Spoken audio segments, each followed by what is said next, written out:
हाँ जी, पुराने वाले प्रोजेक्ट्स आप लोगों ने रिफाइन करे हैं पहले से?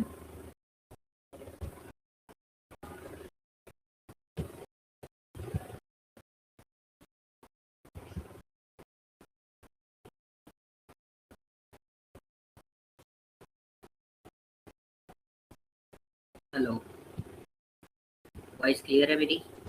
यस सर, वॉइस क्लियर आ रही है, थोड़ी सी मतलब बीच बीच में रुक रही है सर वॉइस। ओके, बाकी वैसे क्या ठीक है।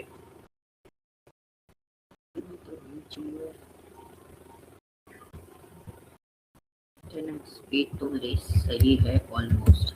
Let's see, will perform test. बाकी अपन लोग क्या करें?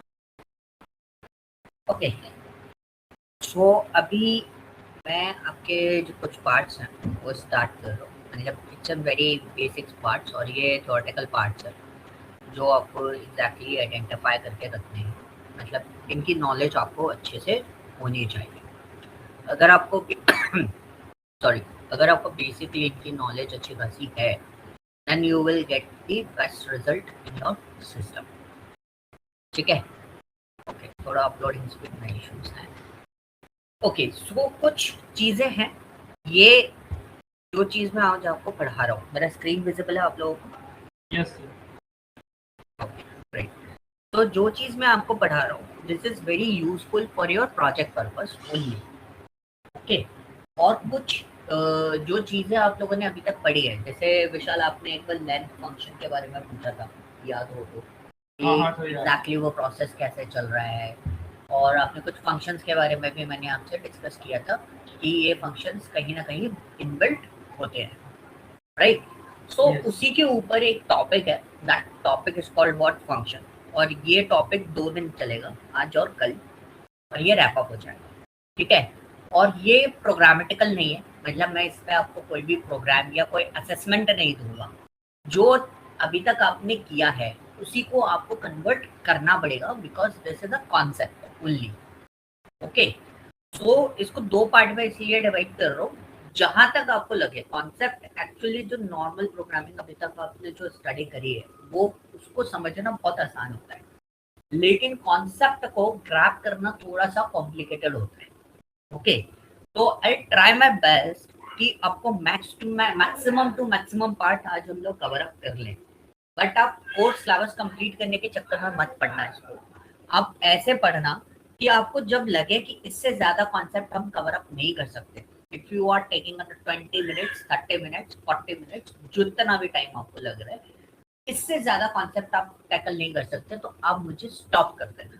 बिकॉज इसी this is and base line, जो अभी तक आपने जितनी चीजें पढ़ी हैं उन्हीं चीजों को ऑप्टिमाइज करके यूटिलाइज कैसे करना है वो ये सिखा। पॉइंट समझ में आ गया?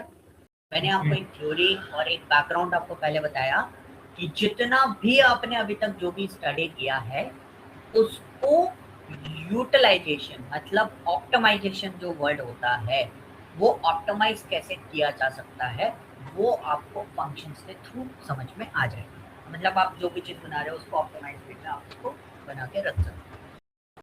ठीक है? Okay, so now the function, actually function होता क्या है? जैसे आप किसी भी चीज को देखते हो तो function is a specific area जहां पर आप कोई टास्क परफॉर्म कर, मतलब फंक्शन क्या होगा? एक स्पेसिफिक ब्लॉक या स्पेसिफिक एरिया जहां पर आप कोई पर्टिकुलर टास्क परफॉर्म करते हो। मतलब जैसे मेरे को एडिशन करना है, सब्ट्रैक्शन करना है, that kind of area that is called what? Function, जहां पे मैं ये टास्क राइट कर रहा हूँ। ओके, अब फंक्शन के टाइप कितने होते हैं? तो बेसिकली हमारे पास 2 टाइप के ही फंक्शंस होते हैं, पहला इनबिल्ट और दूसरा यूजर डिफाइंड। आगे जाएंगे लैम्डा वगैरह, क्लोजर, ठीक है, डेकोरेटर्स वगैरह, इन सब चीजों में that is a different thing, इनको मैं अलग से बताऊंगा।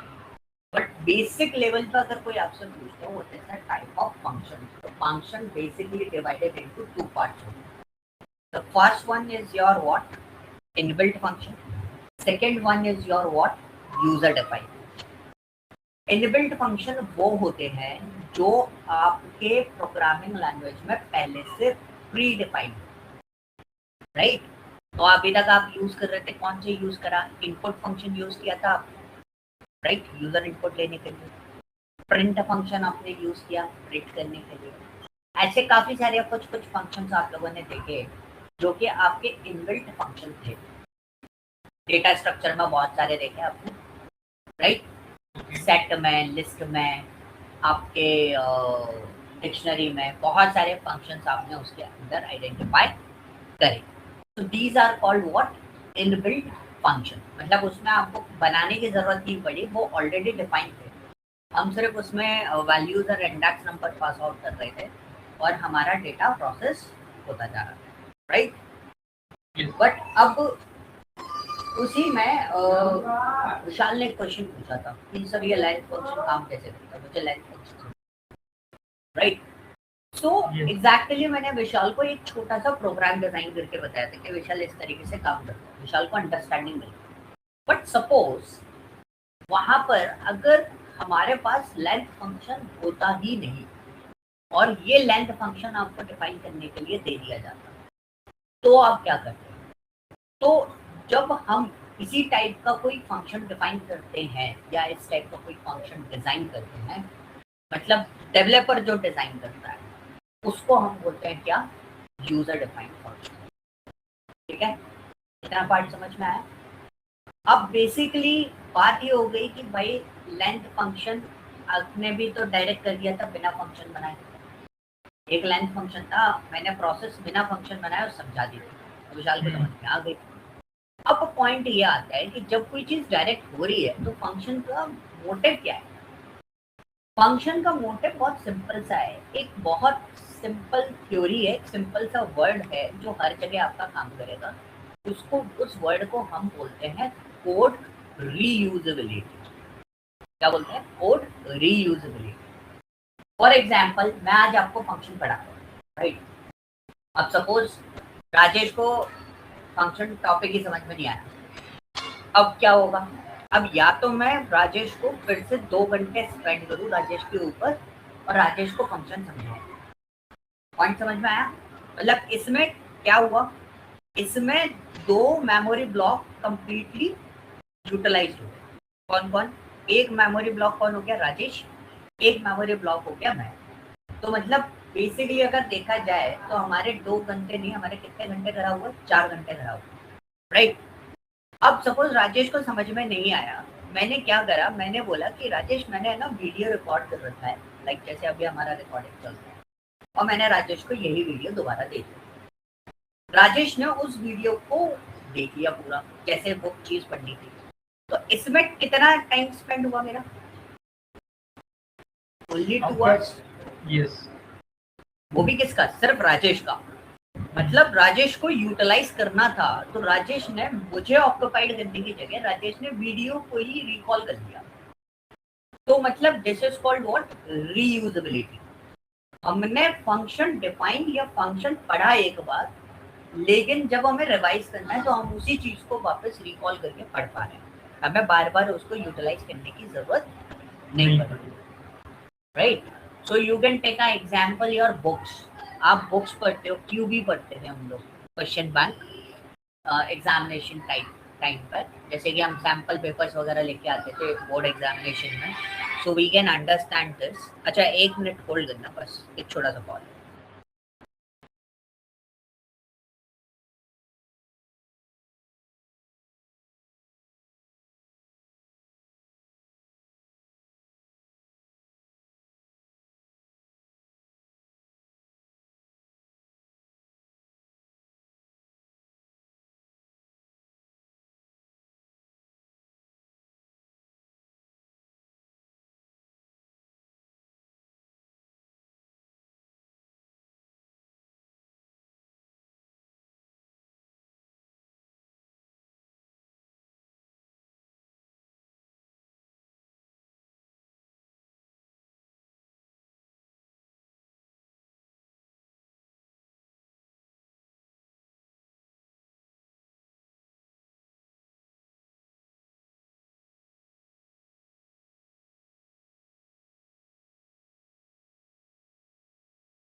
ओके सॉरी, वॉइस आ रही है, एक इम्पोर्टेंट कॉल था, so that's why I am stuck. Okay, so कहाँ थे हम लोग?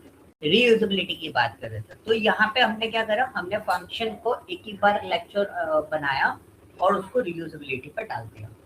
तो उससे क्या हुआ कि हमने एक पर्सन को सिर्फ 2 आवर्स के लिए ब्लॉक करा, पर रीयूजेबिलिटी पर वो चल रहा है। So this is called what? Optimization. मतलब आपको वो कोड बार बार रन करने की जरूरत नहीं है, मतलब वो मेमोरी बार बार नहीं जनरेट कर रहा, एक बार बना दिया, एक बार कोड राइट कर दिया, उसी कोड को आप सब जगह यूटिलाइज कर रहे हो। तो आप देख रहे थे length function, you can use length function with list, you can use length function with set, dictionary, tuple, सबके साथ में हमने लेंथ फंक्शन यूज किया। तो एलियन फंक्शन इज व्हाट? जो आप यूटिलाइजेशन करते हैं या प्रिंट का जो यूटिलाइजेशन कर रहे हो, this is called what? Code reusability. जब आपको जरूरत पड़ रही है आप उसे रीयूज कर रहे हो, आप बार बार रीकोड नहीं कर रहे, ठीक है। इसी चीज को हम क्या बोलते हैं? कोड रीयूजेबिलिटी बोलते हैं। इसकी वजह से क्या होता है, एक कोड ऑप्टिमाइजेशन हमें मिलता है। ये छोटा सा पार्ट है कोड ऑप्टिमाइजेशन का, बिकॉज कोड ऑप्टिमाइजेशन या क्वेरी ऑप्टिमाइजेशन में बहुत सारे फैक्टर्स और पैरामीटर्स होते हैं जिनके बेसिस पर बड़े बड़े कोड्स को हम लोग ऑप्टिमाइज करते हैं ताकि वो फ्लुएंट वे में वर्कआउट कर सके, ठीक है। सो यहाँ तक बात क्लियर हो गई फंक्शन से रिलेटेड? कोई डाउट इस क्वेश्चन, इस पूरे पार्ट में, इस पूरी थ्योरी में? हाँ जी, प्लीज रिप्लाई। राजेश, विशाल, कोई डाउट नहीं है? ठीक है। सो नाउ अब मैं बात करता हूँ यूजर डिफाइंड फंक्शन में 3 लेबल्स मैंने डिजाइन किए। 3 लेबल कौन से? एक होता है फंक्शन डिक्लेरेशन। तो पाइथन में फंक्शन डिक्लेरेशन का कोई मोटिव नहीं होता, कोई काम नहीं होता, ठीक है। इसलिए हम लोग उसको डिस्कस नहीं करते क्योंकि पाइथन एक डायनेमिक टाइप्ड प्रोग्रामिंग लैंग्वेज है। स्टैटिक टाइप्ड प्रोग्रामिंग लैंग्वेज में फंक्शन डिक्लेरेशन का एक पर्टिकुलर मोटिव होता है, लेकिन यहाँ पे कोई मोटिव नहीं होता, इसलिए हम लोग उसको डिस्कस नहीं करते। दूसरा पार्ट आता है फंक्शन डेफिनेशन का। तो फंक्शन डेफिनेशन क्या बोलती है? जब किसी भी फंक्शन में, तो पहली चीज जब भी फंक्शन बनाना होता है तो उसका सिंटैक्स क्या होता है? सबसे पहले आपको क्या लिखना पड़ेगा? Def. This is a fixed keyword जो आपको देना होता है। उसके आगे जो फन लिखा हुआ है, this is a function name, ठीक है। ये क्या है? हमारा फंक्शन नेम है। और पैरेंथेसिस देने कंपलसरी। अगर आप पैरेंथेसिस नहीं दे रहे तो उसको हम फंक्शन कंसीडर नहीं करते। फिर आपको पता है कि ब्लॉक किसको बोलते हैं? इसमें कर्ली ब्रैकेट नहीं होते, इसलिए हम लोग क्या लगाते हैं इसके अंदर? कॉलन लगाते हैं, ठीक है। उसके अंदर आप कुछ भी लिख सकते हो, लाइक मैंने यहाँ पे क्या कर दिया? प्रिंट हेलो लिख दिया। तो जब किसी भी फंक्शन में, जैसे आपने यहाँ पे फंक्शन डिफाइन किया और उसके अंदर आपने टास्क असाइन कर दिया, दिस इज योर टास्क। आपका टास्क क्या है? इसके अंदर हेलो प्रिंट करा, ठीक है। तो this is called what? Function definition. Function definition समझ में आ गई? डेफिनेशन किसको बोलते हैं? डेफिनेशन को कि जहां पर आप किसी फंक्शन के अंदर क्या टास्क परफॉर्म होगा और कैसे होगा, वो जहां पर डिफाइन करते हो उसको हम बोलते हैं function definition. Clear? Any doubt? बताओ, यही कॉन्सेप्ट है। अरे इतने से ही कॉन्सेप्ट में पूरा फंक्शन खत्म हो जाएगा। Yes, any doubt? नहीं है? तो देखो, अब मैंने फंक्शन डेफिनेशन को एग्जीक्यूट करना पड़ता है। मैंने एग्जीक्यूट करा, कोई रिजल्ट आया? हेलो प्रिंट नहीं हुआ ना? कहाँ हुआ? हेलो प्रिंट नहीं हुआ ना अभी। लो, उसको चेंज कर देता हूँ मैं, स्पेनिश में हालो लिख देते हैं। अब कहीं प्रिंट हुआ है? नहीं हुआ ना? तो फंक्शन डेफिनेशन एग्जीक्यूट करने पर कभी भी रिजल्ट नहीं देता, ये ध्यान रखो। फंक्शन कब रिजल्ट देता है? फंक्शन कब एग्जीक्यूट होता है? जब फंक्शन कॉलिंग होगा। फंक्शन कब एग्जीक्यूट होगा? जब फंक्शन कॉलिंग होगा। क्लियर है? अब फंक्शन कॉलिंग क्या होती है? This is a function calling. समझ में आया क्या करना है? कुछ नहीं, फंक्शन का नाम लिखा और पैरेंथेसिस लगा दिया। अभी सिर्फ इतना ही समझो, फंक्शन का नाम लिखा और उसे पैरेंथेसिस लगा दिए। आप रन करो, देखो रिजल्ट आ गया। अगर मैं फंक्शन डेफिनेशन नहीं चलाता तो फंक्शन कॉलिंग पहले कर देता, तो क्या वो फंक्शन को आइडेंटिफाई कर पाता? नहीं, क्योंकि जो चीज एग्जीक्यूट बनी नहीं उस चीज को आइडेंटिफिकेशन वो दे ही नहीं सकता। ओके, तो देखो एक एडिशन का प्रोग्राम बनाया, हमने एक एडिशन का प्रोग्राम बनाया, उसमें ए बी पास करा और इसके अंदर वैल्यू डाल दी, ठीक है, टास्क लिख दिया, this is your task, simple theory. और एक कई बार है ना मेरे से ऐसे क्वेश्चन पूछ लिया जाता है कि सर आपने फंक्शन कॉलिंग तो अलग सेल में करी है, तो दिस इज अ कंपलसरी कि हम फंक्शन डेफिनेशन जिसमें लिख रहे हैं उसमें उसको कॉल नहीं कर सकते, ऐसा कुछ रहता है क्या? तो ऐसा कुछ नहीं होता, आप फंक्शन कॉलिंग कहीं भी कर सकते हो, बट उसको बहुत ध्यान से करना। तो देखो जब मैंने ऐड को कॉल करा तो मैं फंक्शन से बाहर आके उसको कॉल कर, ठीक है, फंक्शन के अंदर कॉल नहीं कर रहा, मैं फंक्शन से बाहर आके कॉल कर रहा हूँ। तो आप सेम सेल में भी काम कर सकते हो, ठीक है। वैल्यू चेंज कर देता हूँ जिससे आपको रिजल्ट में क्लैरिटी मिल जाए। देखो रिजल्ट कितना आ रहा है, 79 रिजल्ट आ रहा है, सिंपल है। आप लूप चलाओगे, अब आप देखना, अब अगर मैं बोलूँ ये 79 कितनी बार प्रिंट होना चाहिए, आप जितनी बार चाहो। तो मैंने क्या करा, एक लूप बनाया और इसी फंक्शन को बार बार रिकॉल कर दिया। तो देखो मैंने क्या, ऐड नाम का फंक्शन के लिए जो टास्क लिखा था, क्या वो टास्क मैंने बार बार लिखे? नहीं लिखे। कोड मुझे वापस लिखने की जरूरत नहीं पड़ी, मैंने उसी कोड का रीयूजेबिलिटी करी, समझ गए? उसी कोड को हमने क्या करा, रीयूज करा है, हमने कोई भी अलग से कोड बनाया ही नहीं। क्लियर है? Yes, any doubt? क्लियर है ना? ठीक है, ये फंक्शन होता है। पहले मुझे बताओ इतना पार्ट क्लियर हुआ कि नहीं, फिर हम आगे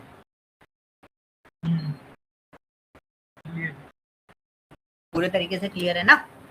ठीक है, अभी तक हमने फंक्शन देखा जिसके पैरेंथेसिस में कुछ नहीं लिखा था, राइट? अब हम इस बात को भी समझते हैं।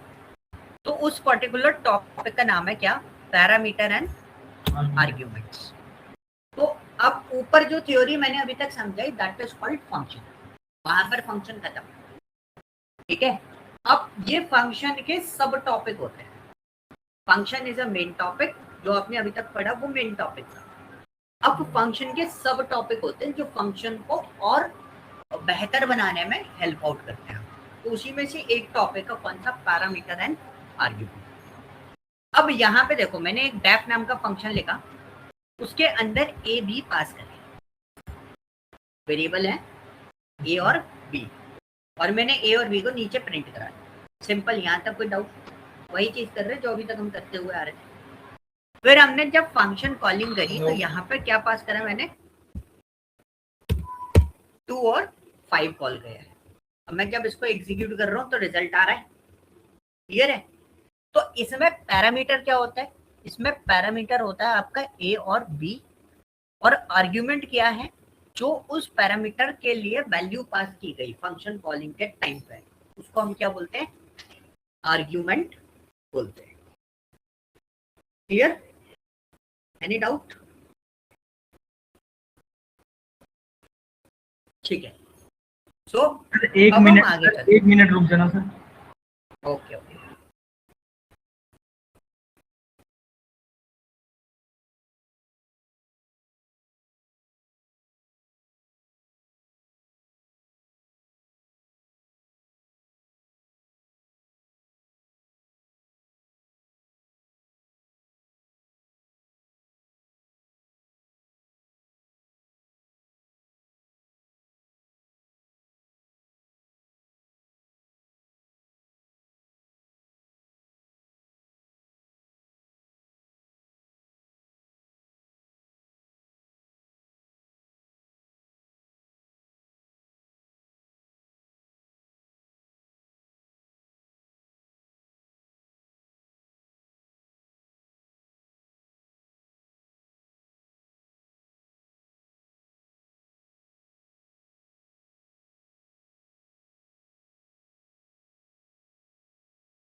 Yes, sir. Please start.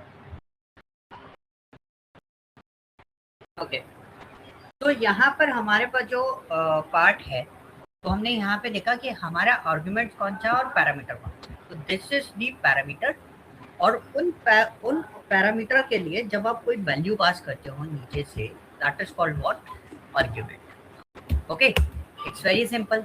अब ये थ्योरी भी आपको समझनी है कि जब पैरामीटर हम पास करते हैं तो किस किस तरीके से हम पैरामीटर को पास कर सकते हैं। तो सपोज आपने दो पैरामीटर बना रखे हैं, ए और बी। नेक्स्ट वाले पार्ट पे बात करूं, यहाँ पर आपके पास कितने पैरामीटर है इसके अंदर, दो, ए और बी, लेकिन आर्गुमेंट कितने पास करे आपने, ए। जब आप इसको प्रोसेस करोगे you will get an error. उस एरर में क्लियरली मेंशन रहेगा missing one required positional argument. तो वो आपको बेसिकली बता रहा है कि आपने बी भी पास कर रखा है जिसके लिए आपने कोई वैल्यू पास नहीं की। ठीक है, ये चीज मैंने इसलिए बताई ताकि आपको ये क्लैरिटी मिले कि हम किस तरीके से इसमें वर्कआउट करेंगे। तो एक कोड और मैं एग्जीक्यूट कर देता हूँ जिसमें मैंने उल्टा किया, ऊपर वाले से अपोजिट करके देखा कि अगर मेरे पास सिंगल पैरामीटर हो, ठीक है, और मैंने मल्टीपल आर्गुमेंट पास कर, जो कि डेटा फील्ड का सबसे रियल टाइम केस है कि डेटा फील्ड में एक वैल्यू आएगी ये तो आप बोल नहीं सकते, या स्पेसिफिक फिक्स्ड वैल्यू होंगी ये भी नहीं आप कमिट कर सकते, वो कितनी भी आ सकती है। आगे मैं इसके सॉल्यूशन भी बताऊंगा, पाइथन में इसकी भी सॉल्यूशन है, आप जितनी चाहो उतनी वैल्यूज यहाँ पे हैंडल कर सकते हैं।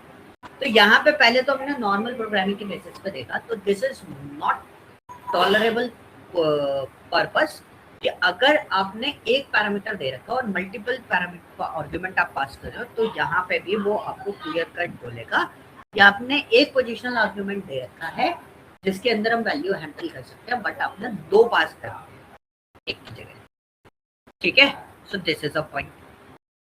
अच्छा, अब यहाँ पे एक सिंपल सा थ्योरी बना। थ्योरी क्या बना कि सपोज मेरे पास एक डेप फन अवेलेबल है, ठीक है, उसमें a इक्वल टू क्या लिखा हुआ है, 23, और फन में मैंने 32 पास कर रखा। मैं वैल्यू चेंज कर देता हूँ फन की। आंसर आपको ऑलरेडी दिख गया होगा कि मैं आंसर नहीं पूछूंगा इसमें कि आंसर क्या आएगा, आंसर तो 39 आएगा। मैं आपको प्रोसेस बताता हूँ। प्रोसेस होगा क्या, जब आप फंक्शन एग्जीक्यूट करते हो, जब इस सेल को आप एग्जीक्यूट करोगे तो सबसे पहले क्या चलेगा, फंक्शन एग्जीक्यूट होगा, और जब फंक्शन एग्जीक्यूट होगा तो सबसे पहले ए की वैल्यू क्या होगी, 23। फंक्शन एग्जीक्यूट होने के बाद जो कॉलिंग वैल्यू है वो उस पर जाके असाइंड होगी। सबसे पहले तो लोकल वैल्यू असाइंड होती है ना, फिर बाहर से जो कॉलिंग वैल्यू आती है वो असाइंड होती है, तो वो ओवरराइट हो जाएगी। तो 23 की जगह आपका क्या प्रिंट होगा, 39। दिस इज द प्रोसेस कि ये प्रिंट कैसे होगा। अब नेक्स्ट वाले उसमें अगर आपने देखो, अगर आपने वेरिएबल पैरामीटर डिफाइन कर रखा है और उसी को वैल्यू असाइन कर रखी है, जैसे कि आप देख रहे हो ऊपर मैंने वैल्यू असाइन कर रखी है 23 की जगह 29 असाइन कर दिया, ठीक है, 29 असाइन कर रखा है, तो नीचे फंक्शन कॉलिंग के टाइम पे उसके लिए पैरामीटर पास करना कंपलसरी नहीं है। आप पास करोगे तो वो पैरामीटर अपडेट हो जाएगा, अगर पास नहीं करोगे तो भी कोई इशू नहीं आता, वो एरर नहीं देगा। क्लियर हुआ? दिस इज द प्रोसेस जो आपको समझनी है। तो इतना पार्ट क्लियर हुआ। ये फंक्शन डेफिनेशन में तो डिफाइन करेंगे तो पैरामीटर रहेगा, कॉलिंग के टाइम पे आर्गुमेंट रहेगा, राइट? कॉलिंग के टाइम पे आर्गुमेंट। आपने यहाँ पे बोला ना कि अभी जो def function a equal to 29, तो मैं इसलिए पूछा कि कंफ्यूज हो गया था। आपने यहाँ पे बोला कि फन में यहाँ पर कुछ पैरामीटर नहीं डाला, तो फन में मैंने पैरामीटर डाला है, लेकिन पैरामीटर नीचे फंक्शन कॉलिंग के टाइम पे वैल्यू नहीं दे रहे हम। हाँ वो ठीक है, वो आर्गुमेंट ही बोलेंगे उसको, तो राइट, कॉलिंग के टाइम आर्गुमेंट ही बोलेंगे, यस करेक्ट। तो बेसिकली ये है ना, सिंपल लैंग्वेज में बोला जाता है पैरामीटर एंड आर्गुमेंट, ठीक है। जैसे तो डिक्लेरेशन भी तो कर सकते हैं ना सर, कोई लेंथी प्रोग्राम होगा, वहां पे ए और बी हमने डिफाइन कर दिया, और इन बिटवीन जैसे एडिशन का सम था तो ए और बी वहां पर डिक्लेयर भी तो कर सकते हैं ना वैल्यू। हाँ वो भी आप कर सकते हो, वो डिक्लेरेशन भी यूज, हाँ डिक्लेरेशन यहाँ पे कर रखा है, हाँ। तो वो लेकिन declare इसमें ना बहुत सारे पैटर्न्स इसके अंदर बनते हैं। जैसे अभी आपका जो क्वेश्चन है उसी का सोल्यूशन आपको यहाँ पर मिलेगा। ये एक प्रोसेस है, दो प्रोसेसेस होती हैं, एक होता है कॉल बाय रेफरेंस और एक होता है कॉल बाय वन। ठीक है, इसी के लिए एक टर्मिनोलॉजी यूज की जाती है। कई बार आपको ऐसे भी बोला जा सकता है passing by value, passing by reference, ये भी बोलते हैं उसको। ठीक है, बट ये मार्केट के अंदर जो फेमस है ना वो call by value, call by reference के नाम से फेमस है। ठीक है, अब एग्जैक्टली जो आप चीज बोल रहे थे उसी चीज पे हम लोग बात करते हैं। बेसिकली यूजर ने क्या करा यहाँ पर, अब यहाँ पे देखो मैं थोड़ा सा थ्योरी बनाऊंगा। थ्योरी इन द सेंस मैं आपके सामने चीजें राइट करूंगा तो जिससे आपको ये क्लैरिटी मिले कि मैं करने क्या वाला। तो मैं कॉल बाय वैल्यू के लिए पार्ट यहाँ पर डिफाइन करूँ। So this is my def और मैं फन को यूज कर लेता हूँ, मैंने फन ले लिया। ठीक है, यहाँ पे मैं प्रोग्राम राइट करूंगा जिससे आपको पता चले।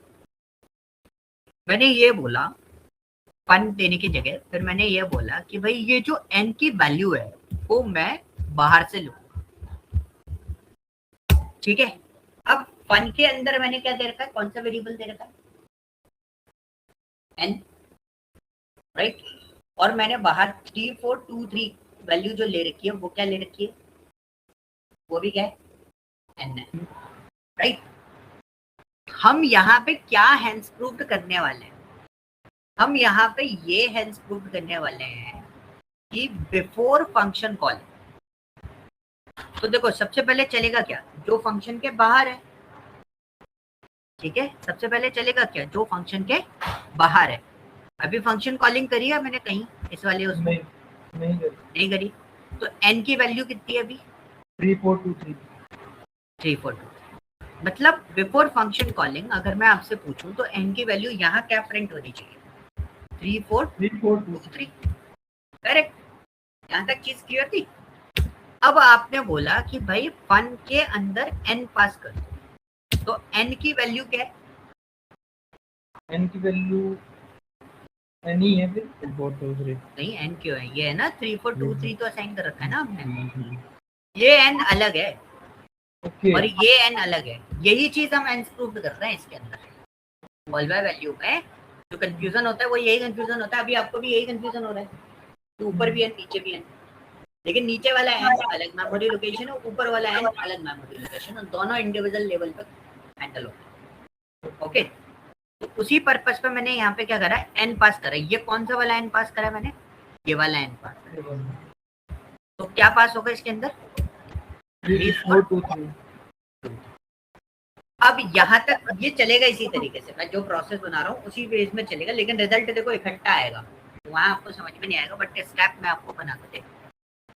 अब उसके बाद क्या हुआ, उसके बाद ये हुआ कि सब, तो ये n की वैल्यू कहाँ जाएगी हमारी,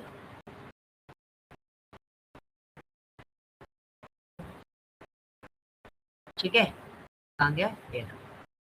अब n की वैल्यू कहाँ जाएगी, इधर। मैंने बोला ये जो n की वैल्यू है, मतलब यहाँ से वैल्यू पास होके आई 3423, वो कहाँ आ जाएगी, इसके पास आ जाएगी। इसके पास आएगी तो यहाँ पर n की वैल्यू कितनी होगी, 3423। करेक्ट। अब मैंने n की वैल्यू यहाँ पर आपको असाइन कर दी 120। कौन से वाले n पे असाइन करी है मैंने, बताओ। अभी ये जो फंक्शन में डिफाइन कर रखा है उसको, हाँ, फंक्शन में जो डिफाइन कर रखा है उस पर असाइन करिए। तो मैं यहाँ पे कॉपी तो मैंने कर लिया था, छोटी सी प्रॉब्लम।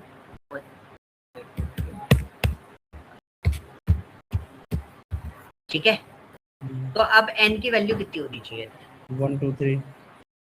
123। लेकिन अभी आपने बोला कि कौन सी वाले n को असाइन करी है मैंने, ये जो फंक्शन में डिफाइन किया है, फंक्शन में डिफाइन किया। तो अगर मैं यहाँ पर ये बोलूं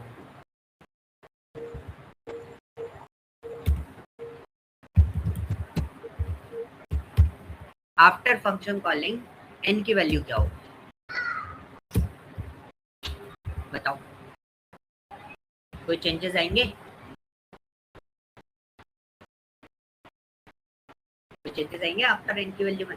नहीं, कोई चेंजेस नहीं आएंगे, वो वही रहेगी 2 3 4 2 3, क्योंकि ये जो n है वो अभी राजेश ने बोला कि ये n कौन सा है जो फंक्शन में डिफाइन कर रखा है, दोनों में कोई चेंजेस नहीं आएंगे। हम देखो मैं एग्जीक्यूट करता हूँ, resultants will be result in front of you. Okay, clear?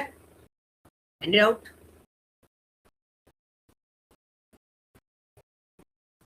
तो ये कॉन्सेप्ट थोड़ा समझ में नहीं आया। समझ में नहीं आया तो एक काम करते हैं, हम इसको उठाते हैं।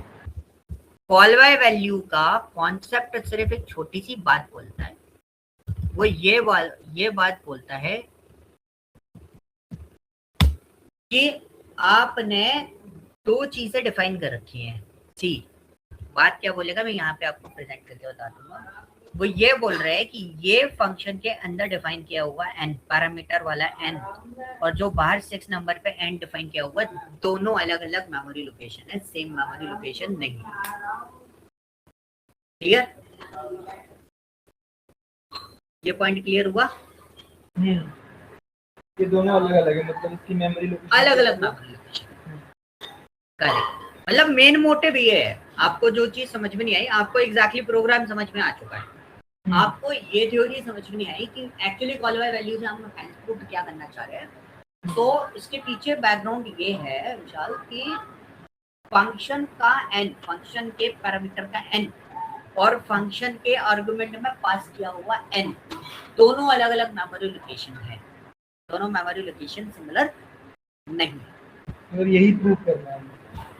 हाँ, बस इतनी सी चीज है। और ये एक प्रोसेस है जो मैंने आपको बता दी। आप अपने किसी भी जैसे होता है ना, आप कोई प्रोग्राम डिजाइन कर रहे हो या कोई सॉफ्टवेयर डिजाइन कर रहे हो, तो उसमें आप इस चीज को यूटिलाइज कर सकते हो। तो आप इसको चला के देखो सबसे पहले उसने क्या करा, फन फंक्शन चलाया, लेकिन उसने n की वैल्यू कहाँ साइन करी है, बाहर वाले n, बाहर। ठीक है, अब देखो बिफोर फंक्शन कॉलिंग उसने ऊपर प्रिंट कर दिया, ये प्रिंट करा ऊपर, ये रहा। ठीक है, नेक्स्ट करता हूँ, तो देखो अब प्रिंट कराएगा वो फिर से 3 4 2 3। अब फंक्शन, अब देखो दोनों n अलग अलग लिखे हैं उसने, ये फन का n है, ये n है, ठीक है, दोनों अलग अलग। ये ग्लोबल फ्रेम में ये फंक्शन का ब्लॉक, दोनों n अलग अलग चला रहा है, कोई रिटर्न वैल्यू नहीं है। नीचे देखो, प्रोसेस समझ में आया? तो इसके थ्रू ये हैंड्स प्रूव्ड होता है कि फंक्शन में पास किया हुआ पैरामीटर और नीचे आर्गुमेंट में पास किया हुआ n, दोनों अलग अलग मेमोरी लोकेशन है, सिमिलर नहीं है, आप इसको बहुत इजीली यूटिलाइज कर सकते हैं। इसी प्रोसेस को हम लोग क्या बोलते हैं, कॉल बाय वैल्यू। ओके, ये प्रोसेस ऑलरेडी बनी हुई है, आप इसको यूटिलाइज करके देख सकते हो। मैंने यहाँ पे मेमोरी भी प्रिंट, उनकी जो आईडी है वो भी प्रिंट करा दी है, तो आपको क्लैरिटी मिल जाए। अब फंक्शन कॉल बाय रेफरेंस में क्या होता है, तो कॉल बाय रेफरेंस इसमें डेटा स्ट्रक्चर के साथ में चलता है। तो मैं क्या करता हूँ, इसी प्रोग्राम को यहाँ लाता हूँ, ठीक है, बेसिकली मेरे को प्रोसेस ही बताना है, मैं उधर भी प्रोसेस ही बता। अब इसमें आपने क्या ले रखा है, बताओ क्या ले रखा है हमने? बाहर ले रखा है हमने, जो मेमोरी लोकेशन है वो 2 3 4 5 ले रखा है हमने, लिस्ट ले रखी है। हाँ, लिस्ट ले रखी है हमने, पहले लिस्ट को प्रिंट कराया, बाहर वाले को प्रिंट कराया, लिस्ट की आईडी प्रिंट करा दी, कितनी आ रही है 160 1 2 3 4 5। नहीं, ये है लिस्ट की आईडी भाई। हाँ, अब आपने फंक्शन के अंदर कॉल किया और LT को पास कर दिया, तो LT इस फन के LT में ही असाइन होगा। लेकिन अब देखो, उसमें जब कॉल बाय वैल्यू वाला सिस्टम चला रहा था, एक काम करते हैं, हम इसको दो जगह खोल लेते हैं, आपको डिफरेंस समझ में आ जाएगा पूरा। और इसमें डाल देते हैं हम किसको, कॉल बाय वैल्यू, मजा आ जाएगा आपको देखने में, आपको पता चल जाएगा कि एग्जैक्टली थ्योरी क्या है, और किसी को समझाना है, इंटरव्यूअर अगर आपसे पूछे इसी तरीके से समझा देना, उसको समझना है।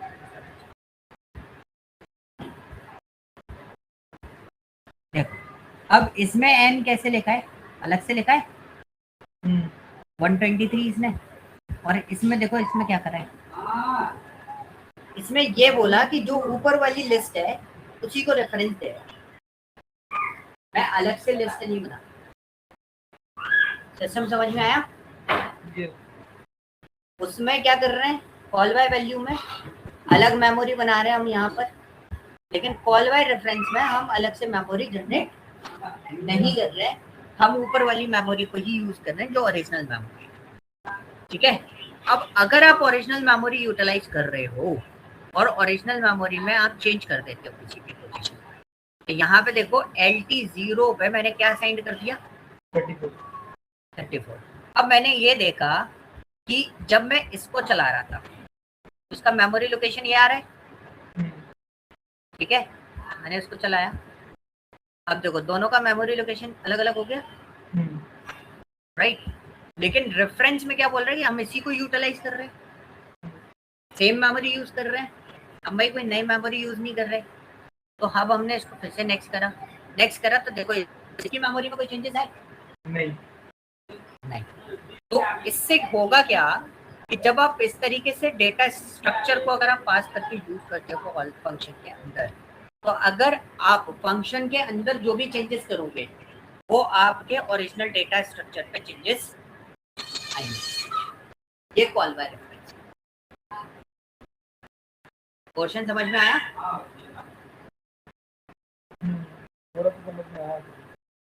इसको चला के देखना पड़ेगा आपको, मतलब मैं आपको समझा रहा हूँ, आपको इसको पाइथन ट्यूटर में चला के देखना, जो मैं आपको डिफरेंस बता रहा हूँ ना, दोनों की मेमोरी यहाँ पे अलग अलग है, तो आप इसको चला रहे हो तो दोनों मेमोरी अलग अलग हैंडल हो रही है, तो उसकी ओरिजिनल मेमोरी पर कोई फर्क नहीं पड़ रहा है।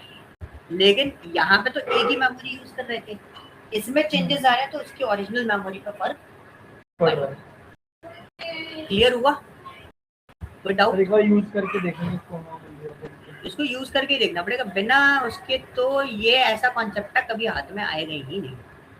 तो फिर आज मतलब ये तो रुक दो थोड़ा सा, मतलब कि ना इसे कर लेते हैं पहले, ठीक है, थोड़ा ज़्यादा हो जाएगा। ठीक है, लेकिन कल हम थोड़ा सा स्ट्रैच करेंगे, कल तो हम टाइम फ्री करेंगे, और ये छोटे छोटे पार्ट्स हैं, ये तो बहुत आसानी से आप कवर अप करेंगे। ठीक है, थोड़ा ज़्यादा हैक्टिक नहीं है, छोटे छोटे पार्ट्स। ठीक है सर, ये भेज देना भाई। हाँ, मैं अभी आपको ये फाइल आपको शेयर कर देता हूँ, ये मैंने डाउनलोड किया जस्ट।